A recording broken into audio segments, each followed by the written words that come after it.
আসসালামু আলাইকুম ওয়া রাহমাতুল্লাহি ওয়া বারাকাতুহু ইন্নাল হামদুলিল্লাহি ওয়াস সালাতু ওয়াস সালামু আলা রাসূলিল্লাহ আম্মা বা'দ।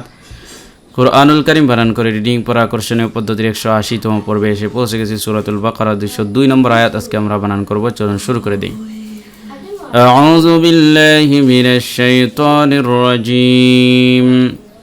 বিসমিল্লাহির রাহমানির রাহিম।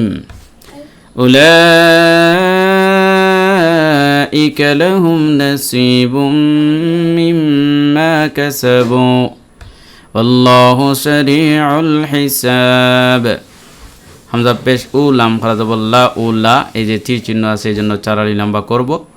উলা হামজাজের ই কাব জবর কা ইকা, লাম জবল্লা হামি পেশ হুম লাহুম, নুন জবর না সাজাজের নাসি, জেরে বাম পাশে জজমালাইয়া মুদার হরবে কালিফ টান নাসি, বা মিম দুই পেশ বুম, মিম মিমজের মিম দুই মিমে গুণনা করতে হবে এক আলিফ করে। মিম আলিফ জবর মা, জবর বাম পাশে খালি আলিফ মুদার হরবে কালিফ টান। কাব জবর কা, সিন জবর সা, কাসা বাবা পেশ বু, কাসা বু, পেশের বাম পাশে জজমালাওয়া মুদার হরবে কালিফ টান। ওয়ালাম জবর ওয়াল্লাম খারাজ বল্লা ওয়াল্লাহ পেশ হু, ওয়াল্লাহু খারাজ জবর খারাজ উল্টা পেশ এক আলিফ টান। সিন জবর সা, রায়াজের রি সারি, জেরের বাম পাশে জজমালাইয়া মুদার হরবে কালিফ টান।